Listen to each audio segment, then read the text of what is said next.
ॐ श्री परमात्मने नमः। अथ श्री गजेन्द्रमोक्षम्। श्रीशुक उवाच। एवं व्यवसितो बुद्ध्या समाधाय मनोहृदि जजाप परमं जाप्यं प्राग्जन्मन्यनुशिक्षितम्। गजेन्द्र उवाच। ॐ नमो भगवते तस्मै यत एतच्चिदात्मकं पुरुषायादिबीजाय परेशायाभिधीमहि यस्मिन्निदं यतश्चेदं येनेदं य इदं स्वयं योऽस्मात् परस्माच्च परस्तं प्रपद्ये स्वयंभुवम्। यः स्वात्मनीदं निजमाययार्पितं क्वचिद्विभातं क्वच तत्तिरोहितम् अविद्धदृक्साक्षुभयं तदीक्षते स आत्ममूलोऽवतु मां परात्परः। कालेन पञ्चत्वमितेषु कृत्स्नशो लोकेषु पालेषु च सर्वहेतुषु तमस्तदासीद्गहनं गभीरं यस्तस्य पारेभिविराजते विभुः। न यस्य देवा ऋषयः पदं विदुर्जन्तुः पुनः कोऽर्हति गन्तुमीरितुम्। यथा नटस्याकृतिभिर्विचेष्टतो दुरत्ययानुक्रमणः समावतो दिदृक्षवो यस्य पदं सुमङ्गलं विमुक्तसङ्गा मुनयः सुसाधवः चरन्त्यलोकव्रतमव्रणं वने भूतात्मभूता सुहृदः समे गतिः। न विद्यते यस्य न जन्म कर्म वा न नामरूपे गुणदोष एव वा तथापि लोकाप्ययसम्भवायः स्वमायया तान्यनुकालमृच्छते। तस्मै नमः परेशाय ब्रह्मणेऽनन्तशक्तये अरूपायोरुरूपाय नमाश्चर्यकर्मणे नमात्मप्रदीपाय साक्षिणे परमात्मने नमो गिराम्बिदूराय मनसश्चेतसामपि सत्त्वेन प्रतिलभ्याय नैष्कर्म्येण विपश्चिता नमः कैवल्यनाथाय निर्वाणसुखसंविदे नमः शान्ताय घोराय मूढाय गुणधर्मिणे निर्विशेषाय साम्याय नमो ज्ञानघनाय च क्षेत्रज्ञाय नमस्तुभ्यं सर्वाध्यक्षाय साक्षिणे पुरुषायात्ममूलाय मूलप्रकृतये नमः सर्वेन्द्रियगुणद्रष्टे सर्वप्रत्ययहेतवे असताच्छाय योक्ताय सदाभासाय ते नमः। नमो नमस्तेऽखिलकारणाय निष्कारणायाद्भुतकारणाय सर्वागमाम्नाय महार्णवाय नमोपवर्गाय परायणाय गुणारणिच्छन्नचिदोष्मपाय तच्छोभविस्फोर्जितमानसाय नैष्कर्म्यभावेन विवर्जितागमा स्वयं प्रकाशाय नमस्करोमि। मादृक्प्रपन्नपशुपाशविमोक्षणाय मुक्ताय भूरिकरुणाय नमोलयाय स्वांशेन सर्वतनुभृन्मनसि प्रतीत प्रत्यग्दृशे भगवते बृहते नमस्ते। आत्मात्मजाप्तगृहवित्तजनेषु सक्तैर्दुष्प्रापणाय गुणसङ्गविवर्जिताय मुक्तात्मभिः स्वहृदये परिभाविताय ज्ञानात्मने भगवते नम ईश्वराय। यं धर्मकामार्थविमुक्तिकामा भजन्त इष्टां गतिमाप्नुवन्ति किं त्वाशिशौरात्यपि देहमव्ययं करोतु मे दभ्रदयो विमोक्षणम्। एकान्तिनो यस्य न कञ्चनार्थ वाञ्छन्ति ये वै भगवत्प्रपन्नाः अत्यद्भुतं तच्चरितं सुमङ्गलं गायन्त आनन्दसमुद्रमग्नाः तमक्षरं ब्रह्म परं परेशमव्यक्तमाध्यात्मिकयोगगम्यम् अतीन्द्रियं सूक्ष्ममिवातिदूरमनन्तमाद्यं परिपूर्णमीडे यस्य ब्रह्मादयो देवा वेदालोकाश्चराचराः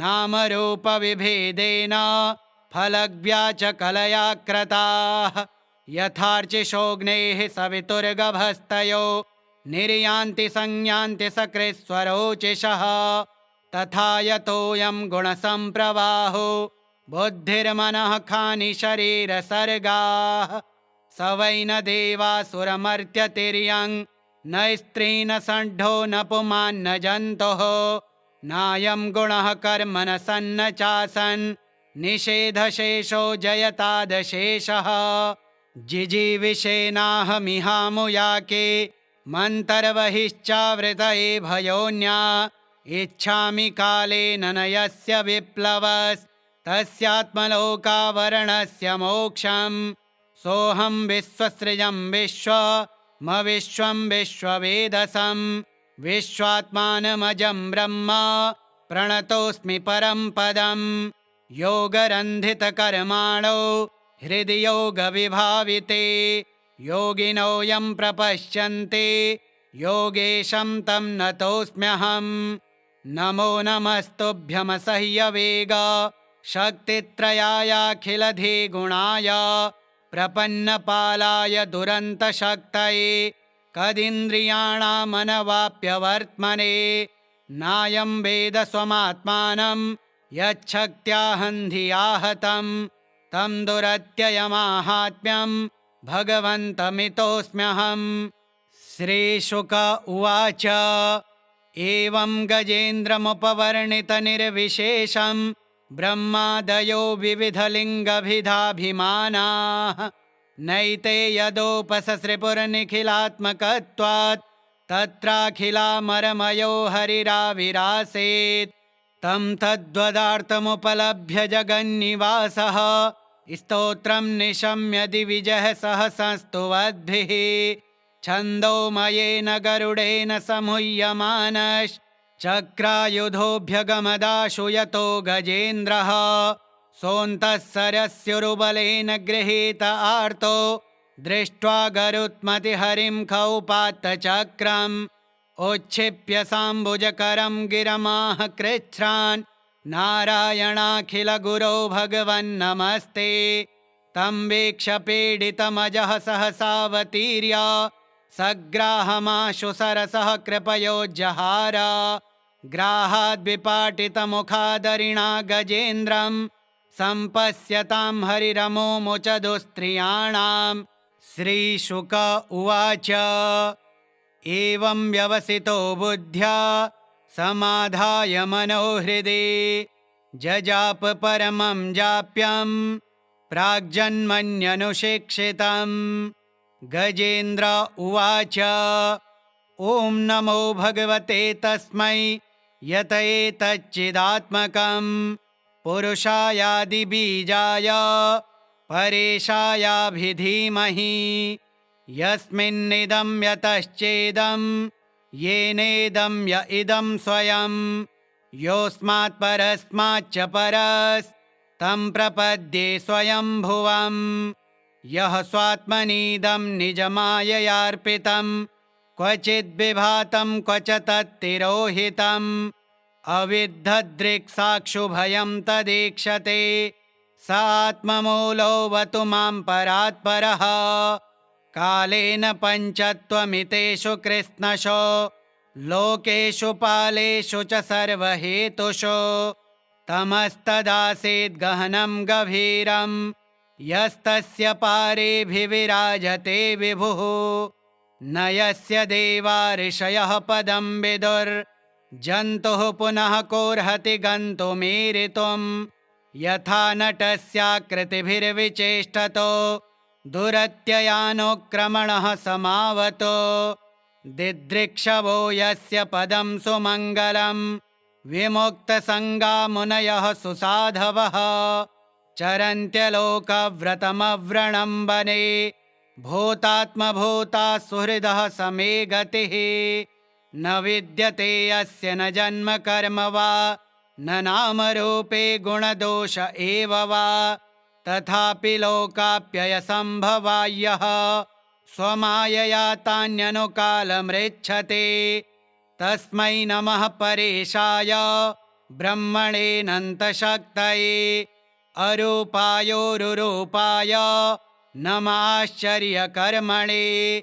नमात्मप्रदीपाय साक्षिणे परमात्मने नमो गिराम्बिदूराय मनसश्चेतसामपि सत्त्वेन प्रतिलभ्याय नैष्कर्म्येण विपश्चिता नमः कैवल्यनाथाय निर्वाणसुखसंविदे नमः शान्ताय घोराय मूढाय गुणधर्मिणे निर्विशेषाय साम्याय नमो ज्ञानघनाय च क्षेत्रज्ञाय नमस्तुभ्यं सर्वाध्यक्षाय साक्षिणे पुरुषायात्ममूलाय मूलप्रकृतये नमः सर्वेन्द्रियगुणद्रष्टे सर्वप्रत्ययहेतवे असताच्छाय योक्ताय सदाभासाय ते नमः नमो नमस्तेऽखिलकारणाय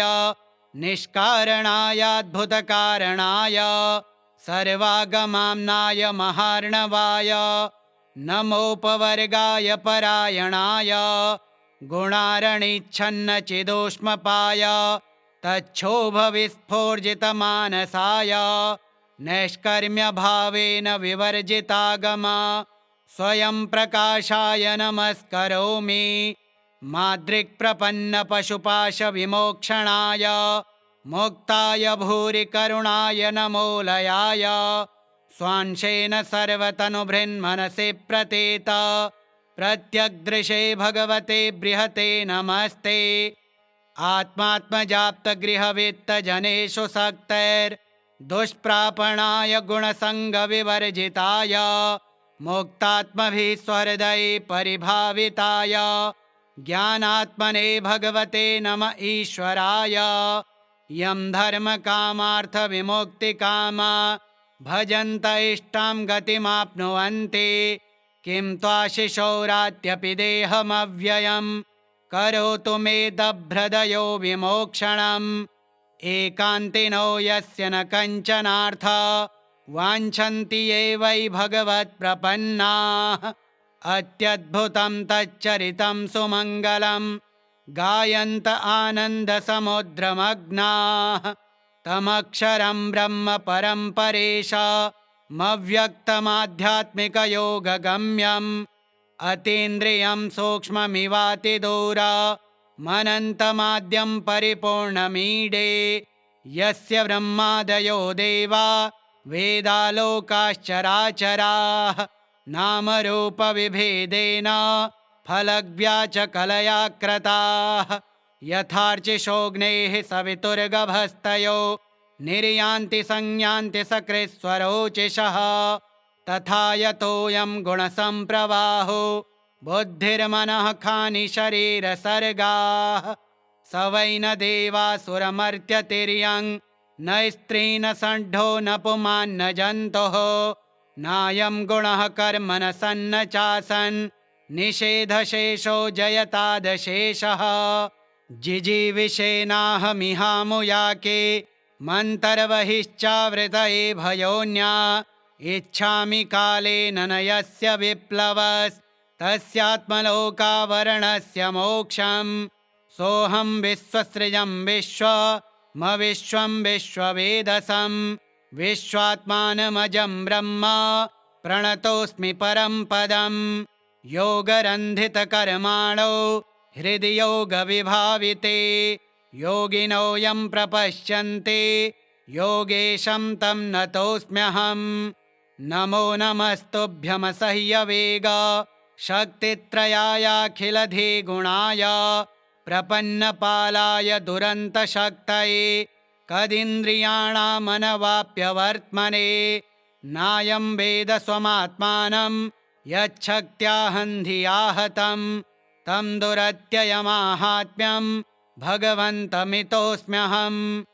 श्रीशुक उवाच एवं गजेन्द्रमुपवर्णितनिर्विशेषं ब्रह्मादयो विविधलिङ्गभिधाभिमानाः नैते यदोपससृपुरनिखिलात्मकत्वात् तत्राखिलामरमयो हरिराविरासेत्।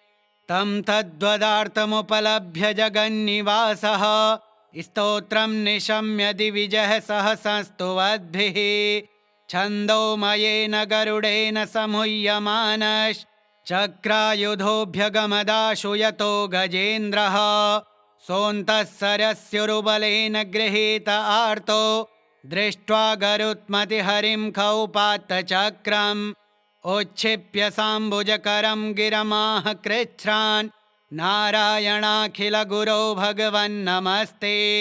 तं वीक्ष्य पीडितमजः सहसावतीर्य सग्राहमाशु सरसः कृपयोज्जहार।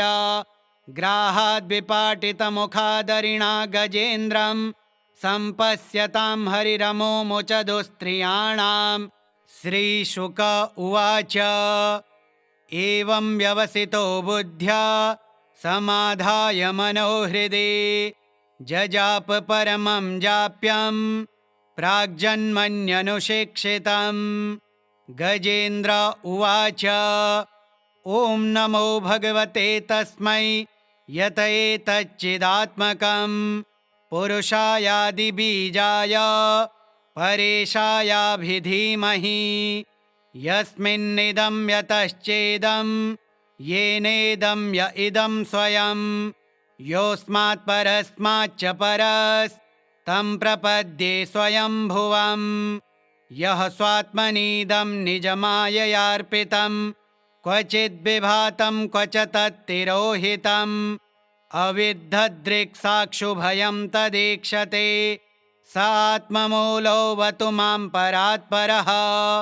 कालेन पञ्चत्वमितेषु कृत्स्नशो लोकेषु पालेषु च सर्वहेतुषु तमस्तदासीद्गहनं गभीरं यस्तस्य पारेऽभिविराजते विभुः।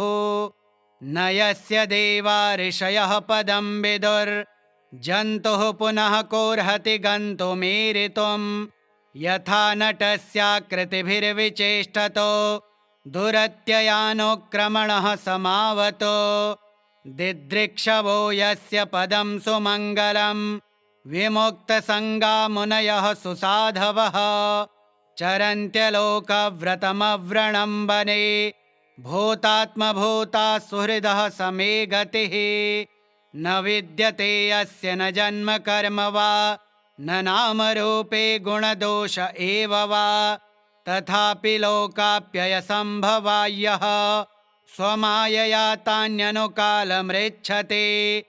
तस्मै नमः परेशाय ब्रह्मणेऽनन्तशक्तये अरूपायोरुरूपाय नमाश्चर्यकर्मणे नमात्मप्रदीपाय साक्षिणे परमात्मने नमो गिराम्बिदूराय मनसश्चेतसामपि सत्त्वेन प्रतिलभ्याय नैष्कर्म्येण विपश्चिता नमः कैवल्यनाथाय निर्वाणसुखसंविदे नमः शान्ताय घोराय मूढाय गुणधर्मिणे निर्विशेषाय साम्याय नमो ज्ञानघनाय च क्षेत्रज्ञाय नमस्तुभ्यं सर्वाध्यक्षाय साक्षिणे पुरुषायात्ममूलाय मूलप्रकृतये नमः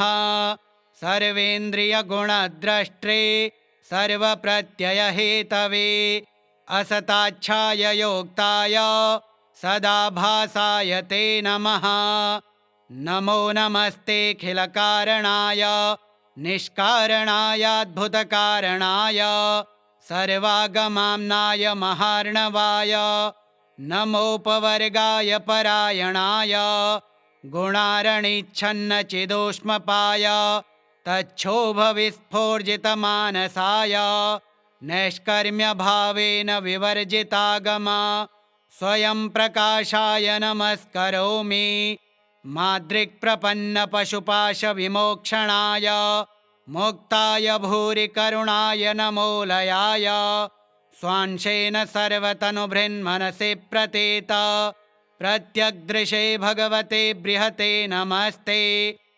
आत्मात्मजाप्तगृहवित्तजनेषु सक्तैर्दुष्प्रापणाय गुणसङ्गविवर्जिताय मुक्तात्मभिः स्वहृदये परिभाविताय ज्ञानात्मने भगवते नम ईश्वराय यं धर्मकामार्थविमुक्तिकामा भजन्त इष्टां गतिमाप्नुवन्ति किं त्वाशिशौरात्यपि देहमव्ययं करोतु मे दभ्रदयो विमोक्षणम् एकान्तिनो यस्य न कञ्चनार्थ वाञ्छन्ति ये वै भगवत्प्रपन्नाः अत्यद्भुतं तच्चरितं सुमङ्गलं गायन्त आनन्दसमुद्रमग्नाः तमक्षरं ब्रह्म परं परेशमव्यक्तमाध्यात्मिकयोगगम्यम् अतीन्द्रियं सूक्ष्ममिवातिदूरमनन्तमाद्यं परिपूर्णमीडे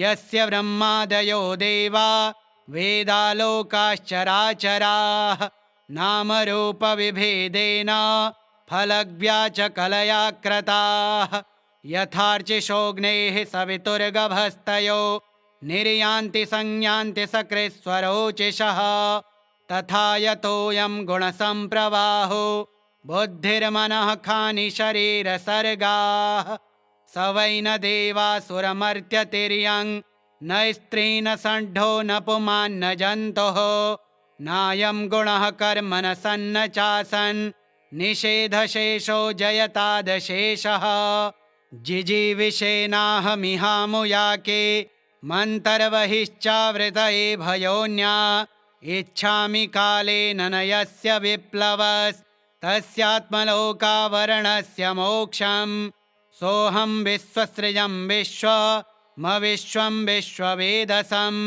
विश्वात्मानमजं ब्रह्म प्रणतोऽस्मि परं पदम् योगरन्धितकर्माणो हृदि योगविभाविते योगिनो यं प्रपश्यन्ते योगेशं तं नतोऽस्म्यहम् नमो नमस्तुभ्यमसह्यवेग शक्तित्रयायाखिलधिगुणाय प्रपन्नपालाय दुरन्तशक्तये कदिन्द्रियाणामनवाप्यवर्त्मने नायं वेद स्वमात्मानं यच्छक्त्याहन्धियाहतं तं दुरत्ययमाहात्म्यं भगवन्तमितोऽस्म्यहम् श्रीशुक उवाच एवं गजेन्द्रमुपवर्णितनिर्विशेषं ब्रह्मादयो विविधलिङ्गभिधाभिमानाः नैते यदोपससृपुरनिखिलात्मकत्वात् तत्राखिलामरमयो हरिराविरासेत् तं तद्वदार्थमुपलभ्य जगन्निवासः स्तोत्रं निशम्य दिविजः सहसंस्तुवद्भिः छन्दोमयेन गरुडेन समुह्यमानश्चक्रायुधोऽभ्यगमदाशु यतो गजेन्द्रः सोऽन्तः सरस्युरुबलेन गृहीत आर्तो दृष्ट्वा गरुत्मतिहरिं खौपात्तचक्रम् उच्छिप्य साम्बुजकरं गिरमाह कृच्छ्रान् नारायणाखिलगुरो भगवन्नमस्ते तं वीक्ष्य पीडितमजः सहसावतीर्य सग्राहमाशु सरसः कृपयोज्जहार ग्राहाद्विपाटितमुखादरिणा गजेन्द्रं सम्पश्यतां हरिरमोमुच दुस्त्रियाणां श्रीशुक उवाच एवं व्यवसितो बुद्ध्या समाधाय मनोहृदि जजाप परमं जाप्यं प्राग्जन्मन्यनुशिक्षितं गजेन्द्र उवाच ॐ नमो भगवते तस्मै यत एतच्चिदात्मकं पुरुषायादिबीजाय परेशायाभिधीमहि यस्मिन्निदं यतश्चेदं येनेदं य इदं स्वयं योऽस्मात् परस्माच्च परस्तं प्रपद्ये स्वयंभुवम्। यः स्वात्मनीदं निजमाययार्पितं क्वचिद्विभातं क्वच तत्तिरोहितम् अविद्धदृक्साक्षुभयं तदीक्षते स आत्ममूलोऽवतु मां परात्परः। कालेन पञ्चत्वमितेषु कृत्स्नशो लोकेषु पालेषु च सर्वहेतुषु तमस्तदासीद् गहनं गभीरं यस्तस्य पारेऽभिविराजते विभुः। न यस्य देवा ऋषयः पदं विदुर्जन्तुः पुनः कोऽर्हति गन्तुमीरितुं। यथा नटस्याकृतिभिर्विचेष्टतो दुरत्ययानुक्रमणः समावतो दिदृक्षवो यस्य पदं सुमङ्गलं विमुक्तसङ्गा मुनयः सुसाधवः चरन्त्यलोकव्रतमव्रणं वने भूतात्मभूता सुहृदः समे गतिः। न विद्यते यस्य न जन्म कर्म वा न नामरूपे गुणदोष एव वा तथापि लोकाप्ययसम्भवायः स्वमायया तान्यनुकालमृच्छते। तस्मै नमः परेशाय ब्रह्मणेऽनन्तशक्तये अरूपायोरुरूपाय नमाश्चर्यकर्मणे नमात्मप्रदीपाय साक्षिणे परमात्मने नमो गिराम्बिदूराय मनसश्चेतसामपि सत्त्वेन प्रतिलभ्याय नैष्कर्म्येण विपश्चिता नमः कैवल्यनाथाय निर्वाणसुखसंविदे नमः शान्ताय घोराय मूढाय गुणधर्मिणे निर्विशेषाय साम्याय नमो ज्ञानघनाय च क्षेत्रज्ञाय नमस्तुभ्यं सर्वाध्यक्षाय साक्षिणे पुरुषायात्ममूलाय मूलप्रकृतये नमः सर्वेन्द्रियगुणद्रष्टे सर्वप्रत्ययहेतवे असताच्छाय योक्ताय सदाभासाय ते नमः। नमो नमस्तेऽखिलकारणाय निष्कारणायाद्भुतकारणाय सर्वागमाम्नाय महार्णवाय नमोपवर्गाय परायणाय गुणारणिच्छन्नचिदोष्मपाय तच्छोभविस्फोर्जितमानसाय नैष्कर्म्यभावेन विवर्जितागमा स्वयं प्रकाशाय नमस्करोमि। मादृक्प्रपन्नपशुपाशविमोक्षणाय मोक्ताय भूरिकरुणाय नमोलयाय स्वांशेन सर्वतनुभृन्मनसि प्रतीत प्रत्यग्दृशे भगवते बृहते नमस्ते। आत्मात्मजाप्तगृहवित्तजनेषु सक्तैर्दुष्प्रापणाय गुणसङ्गविवर्जिताय मुक्तात्मभिः स्वहृदये परिभाविताय ज्ञानात्मने भगवते नम ईश्वराय। यं धर्मकामार्थविमुक्तिकामा भजन्त इष्टां गतिमाप्नुवन्ति किं त्वाशिशौरात्यपि देहमव्ययं करोतु मे दभ्रदयो विमोक्षणम्। एकान्तिनो यस्य न कञ्चनार्थ वाञ्छन्ति ये वै भगवत्प्रपन्नाः अत्यद्भुतं तच्चरितं सुमङ्गलं गायन्त आनन्दसमुद्रमग्नाः तमक्षरं ब्रह्म परं परेशमव्यक्तमाध्यात्मिकयोगगम्यम् अतीन्द्रियं सूक्ष्ममिवातिदूर मनन्तमाद्यं परिपूर्णमीडे यस्य ब्रह्मादयो देवा वेदालोकाश्चराचराः नामरूपविभेदेन फलग्व्याचकलया क्रताः यथार्चिषोऽग्नेः सवितुर्गभस्तयो निर्यान्ति संयान्ति सकृत्स्वरोचिषः तथा यतोऽयं गुणसम्प्रवाहो बुद्धिर्मनः खानि शरीरसर्गाः स वै न देवासुरमर्त्यतिर्यं न स्त्री न षण्ढो न पुमान् न जन्तुः नायं गुणः कर्म न सन्न चासन् निषेधशेषो जयतादशेषः जिजीविषेनाहमिहामुयाके मन्तर्बहिश्चावृतये भयोन्या इच्छामि कालेन न यस्य विप्लवस्तस्यात्मलोकावरणस्य मोक्षम् सोऽहं विश्वसृजं विश्वमविश्वं विश्ववेदसं विश्वात्मानमजं ब्रह्म प्रणतोऽस्मि परं पदं योगरन्धितकर्माणो हृदि योगविभाविते योगिनो यं प्रपश्यन्ते योगेशं तं नतोऽस्म्यहम् नमो नमस्तुभ्यमसह्यवेग शक्तित्रयायाखिलधिगुणाय प्रपन्नपालाय दुरन्तशक्तये कदिन्द्रियाणामनवाप्यवर्त्मने नायं वेद स्वमात्मानं यच्छक्त्याहन्धियाहतं तं दुरत्ययमाहात्म्यं भगवन्तमितोऽस्म्यहम्।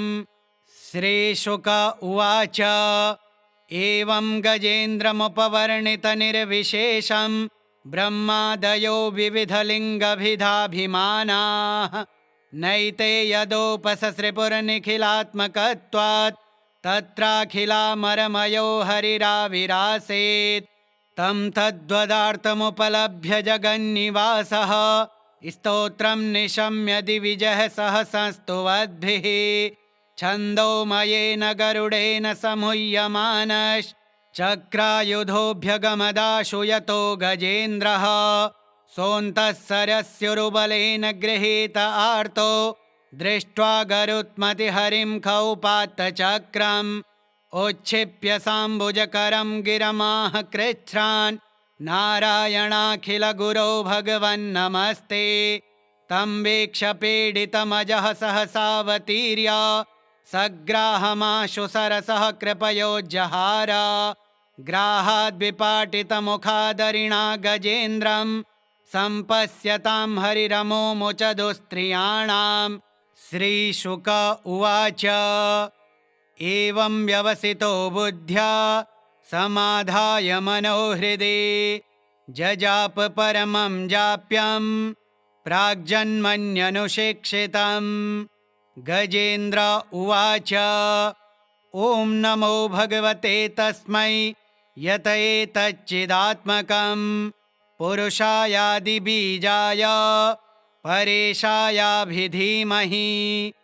यस्मिन्निदं यतश्चेदं येनेदं य इदं स्वयं योऽस्मात् परस्माच्च परस्तं प्रपद्ये स्वयंभुवम् यः स्वात्मनीदं निजमाययार्पितं क्वचिद्विभातं क्वच तत्तिरोहितम् अविद्धदृक्साक्षुभयं तदीक्षते स आत्ममूलोऽवतु मां परात्परः कालेन पञ्चत्वमितेषु कृत्स्नशो लोकेषु पालेषु च सर्वहेतुषु तमस्तदासीद्गहनं गभीरं यस्तस्य पारेभिविराजते विभुः न यस्य देवा ऋषयः पदं विदुर्जन्तुः पुनः कोऽर्हति गन्तुमीरितुं यथा नटस्याकृतिभिर्विचेष्टतो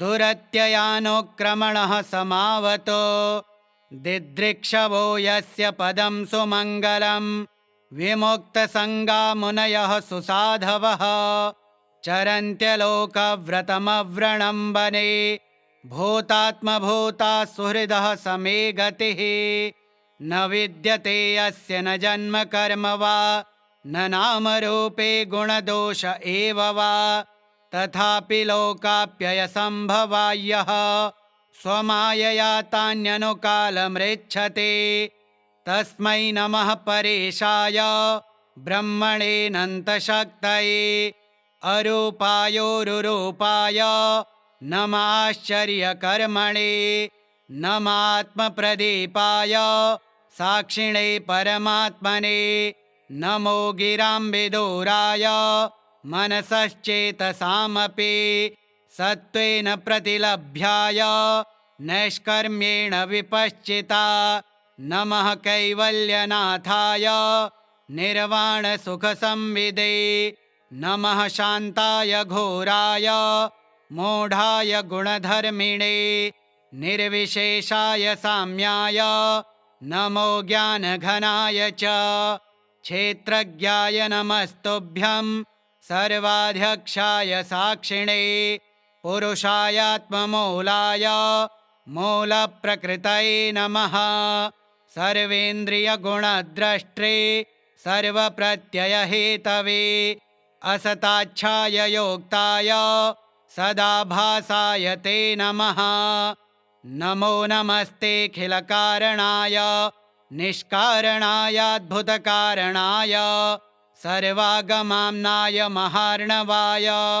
नमोपवर्गाय परायणाय गुणारणिच्छन्नचिदोष्मपाय तच्छोभविस्फोर्जितमानसाय नैष्कर्म्यभावेन विवर्जितागमा। स्वयं प्रकाशाय नमस्करोमि। मादृक्प्रपन्नपशुपाशविमोक्षणाय मुक्ताय भूरिकरुणाय नमोलयाय। स्वांशेन सर्वतनुभृन्मनसि प्रतीत प्रत्यग्दृशे भगवते बृहते नमस्ते।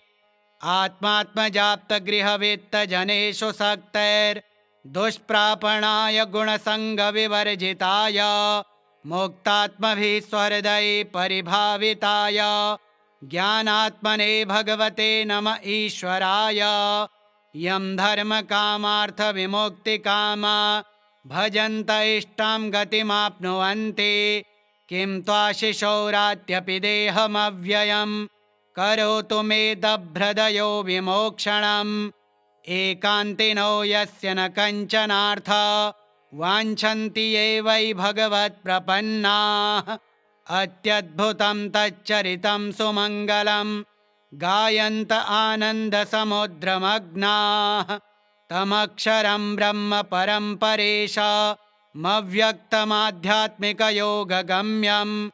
अतीन्द्रियं सूक्ष्ममिवातिदूरमनन्तमाद्यं परिपूर्णमीडे।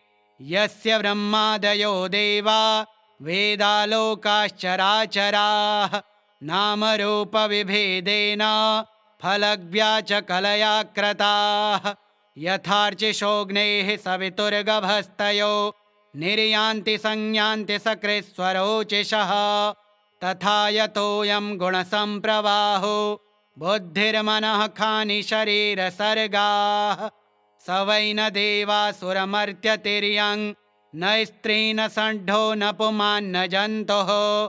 नायं गुणः कर्म न सन्न चासन् निषेधशेषो जयतादशेषः। जिजीविषेनाहमिहामुयाके मन्तर्बहिश्चावृतये भयोन्या। इच्छामि कालेन न यस्य विप्लवस्तस्यात्मलोकावरणस्य मोक्षम्। सोऽहं विश्वसृजं विश्वमविश्वं विश्ववेदसं। विश्वात्मानमजं ब्रह्म प्रणतोऽस्मि परं पदम्। योगरन्धितकर्माणो हृदि योगविभाविते योगिनो यं प्रपश्यन्ते योगेशं तं नतोऽस्म्यहम्। नमो नमस्तुभ्यमसह्यवेग शक्तित्रयायाखिलधिगुणाय प्रपन्नपालाय दुरन्तशक्तये कदिन्द्रियाणामनवाप्यवर्त्मने।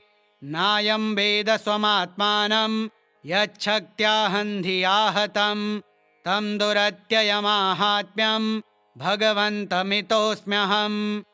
श्रीशुक उवाच एवं गजेन्द्रमुपवर्णितनिर्विशेषं ब्रह्मादयो विविधलिङ्गभिधाभिमानाः।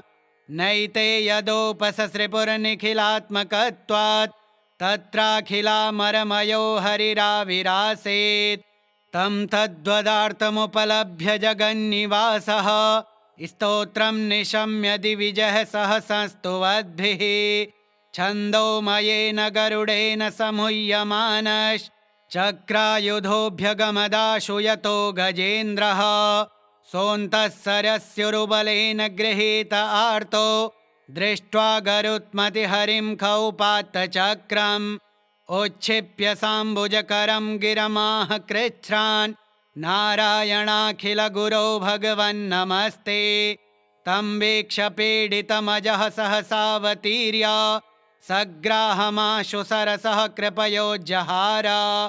ग्राहाद्विपाटितमुखादरिणा गजेन्द्रं सम्पश्यतां हरिरमुमुच दुस्त्रियाणां। श्रीशुक उवाच एवं व्यवसितो बुद्ध्या समाधाय मनोहृदि जजाप परमं जाप्यं प्राग्जन्मन्यनुशिक्षितम्। गजेन्द्र उवाच ॐ नमो भगवते तस्मै यत एतच्चिदात्मकं पुरुषायादिबीजाय परेशायाभिधीमहि। यस्मिन्निदं यतश्चेदं येनेदं य इदं स्वयं योऽस्मात् परस्माच्च परस्तं प्रपद्ये स्वयंभुवम्। यः स्वात्मनीदं निजमाययार्पितं क्वचिद्विभातं क्वच तत्तिरोहितम् अविद्धदृक्साक्षुभयं तदीक्षते स आत्ममूलोऽवतु मां परात्परः। कालेन पञ्चत्वमितेषु कृत्स्नशो लोकेषु पालेषु च सर्वहेतुषु तमस्तदासीद्गहनं गभीरं यस्तस्य पारेऽभिविराजते विभुः। न यस्य देवा ऋषयः पदं विदुर्जन्तुः पुनः कोऽर्हति गन्तुमीरितुं। यथा नटस्याकृतिभिर्विचेष्टतो दुरत्ययानुक्रमणः समावतो दिदृक्षवो यस्य पदं सुमङ्गलं विमुक्तसङ्गा मुनयः सुसाधवः चरन्त्यलोकव्रतमव्रणं वने भूतात्मभूता सुहृदः समे गतिः।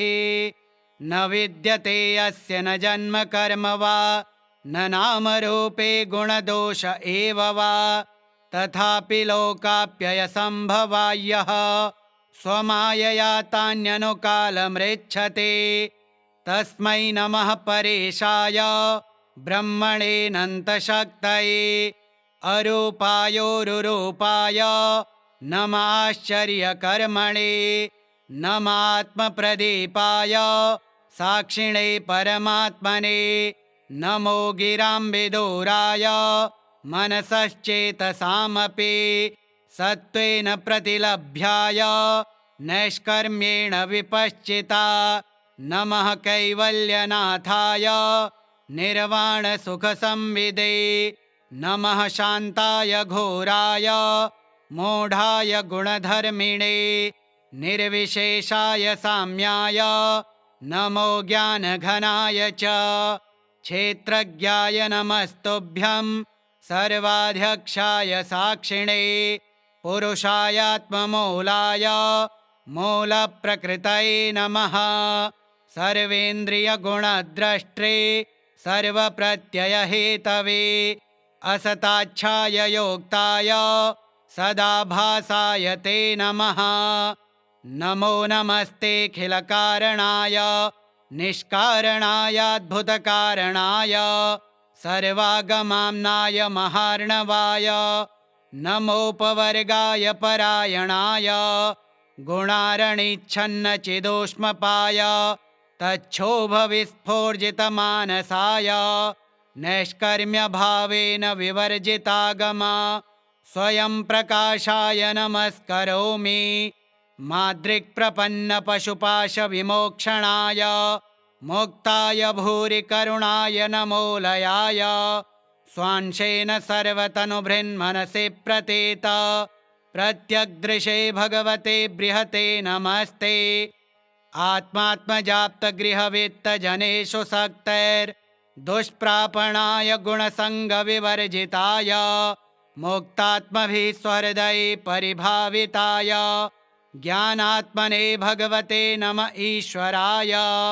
यं धर्मकामार्थविमुक्तिकामा भजन्त इष्टां गतिमाप्नुवन्ति किं त्वाशिशौरात्यपि देहमव्ययम् करोतु मे दभ्रदयो विमोक्षणम् एकान्तिनो यस्य न कञ्चनार्थ वाञ्छन्ति ये वै भगवत्प्रपन्नाः अत्यद्भुतं तच्चरितं सुमङ्गलं गायन्त आनन्दसमुद्रमग्नाः तमक्षरं ब्रह्म परं परेशमव्यक्तमाध्यात्मिकयोगगम्यम् अतीन्द्रियं सूक्ष्ममिवातिदूर मनन्तमाद्यं परिपूर्णमीडे यस्य ब्रह्मादयो देवा वेदालोकाश्चराचराः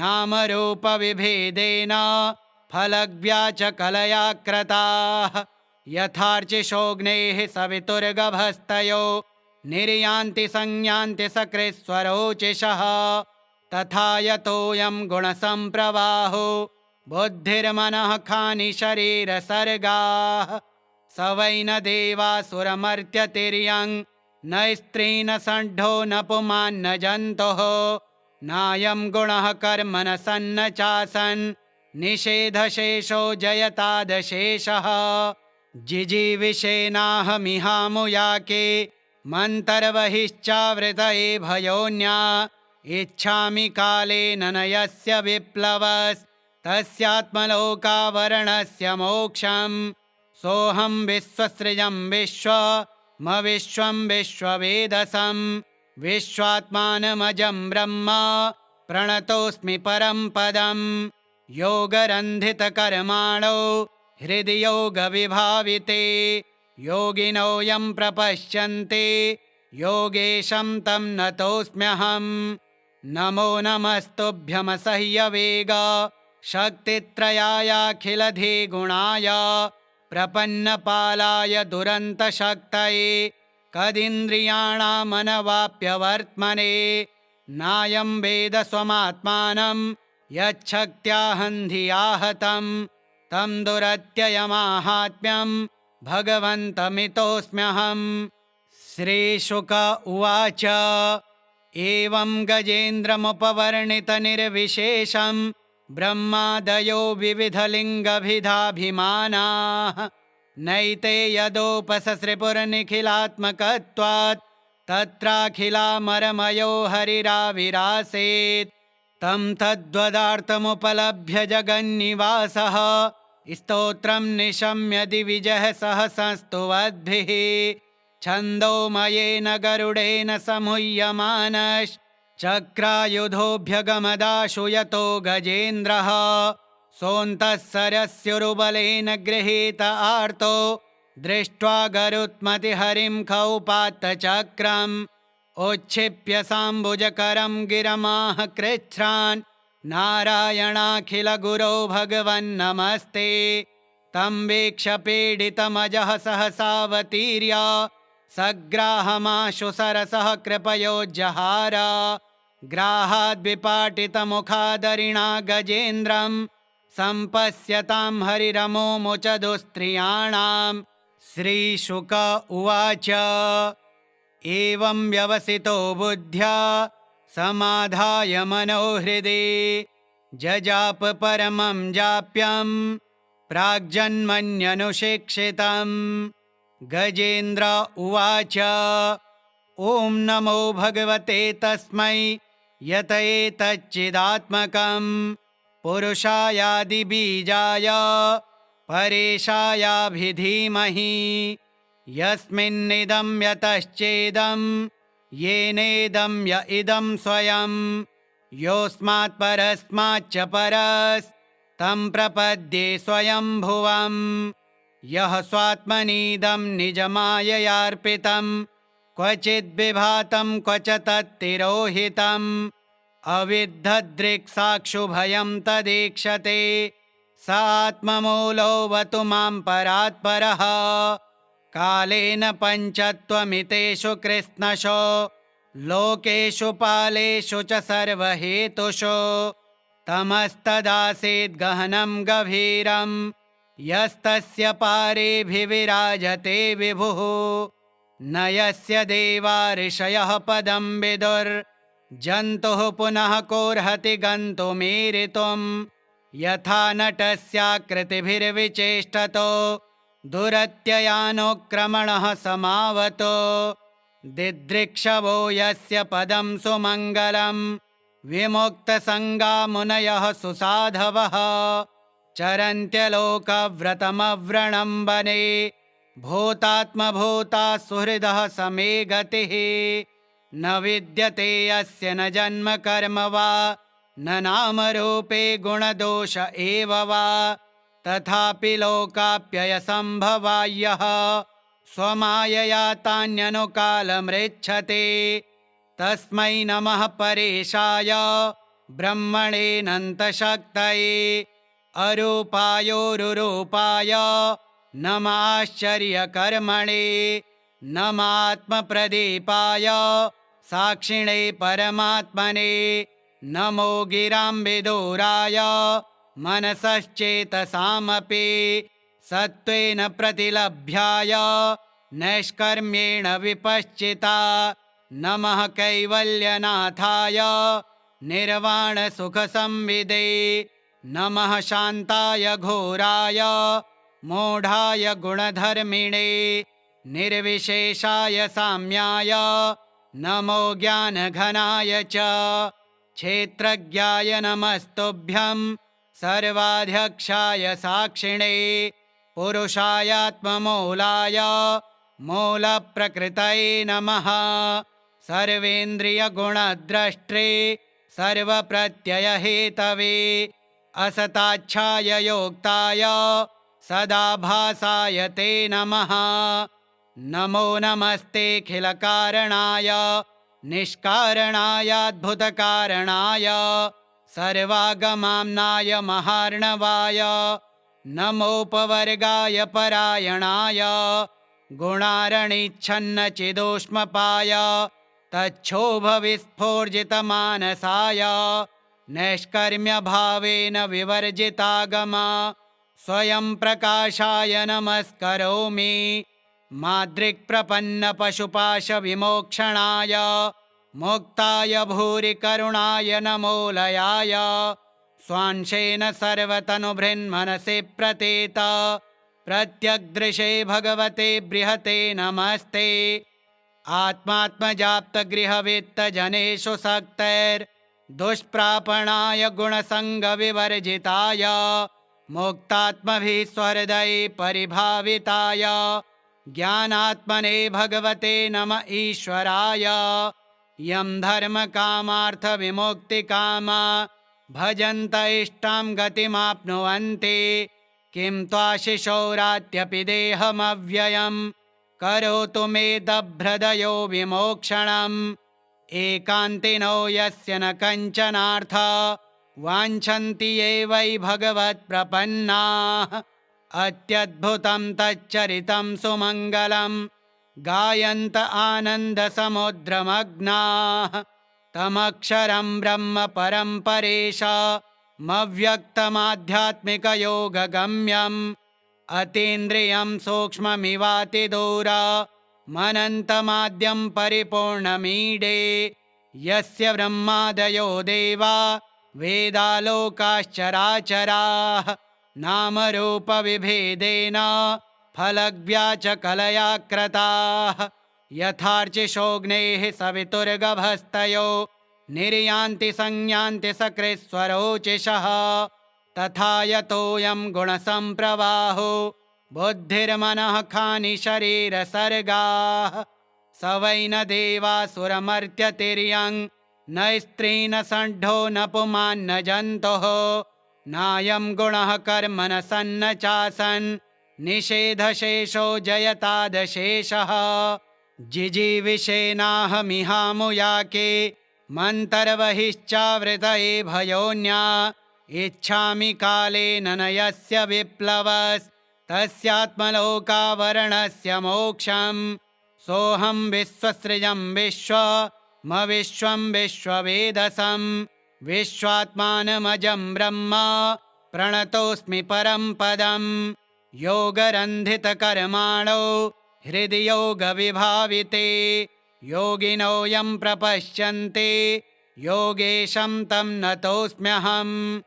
नमो नमस्तुभ्यमसह्यवेग शक्तित्रयायाखिलधिगुणाय प्रपन्नपालाय दुरन्तशक्तये कदिन्द्रियाणामनवाप्यवर्त्मने नायं वेद स्वमात्मानं यच्छक्त्याहं धिया हतं तं दुरत्ययमाहात्म्यं भगवन्तमितोऽस्म्यहम्।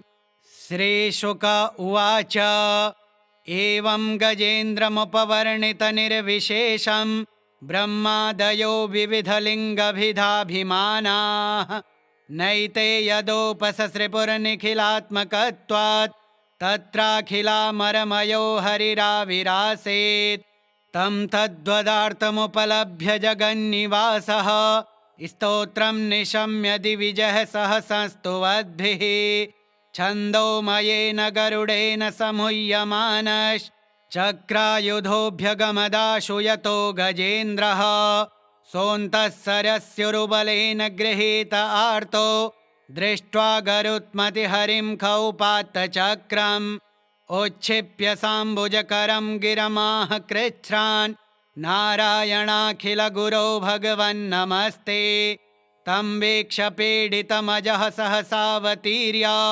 सग्राहमाशु सरसः कृपयोज्जहार ग्राहाद्विपाटितमुखादरिणा गजेन्द्रं सम्पश्यतां हरिरमोमुच दुस्त्रियाणां श्रीगजेन्द्रमोक्षं श्रीनारायणार्पणमस्तु। ॐ श्रीनारायणाय नमः।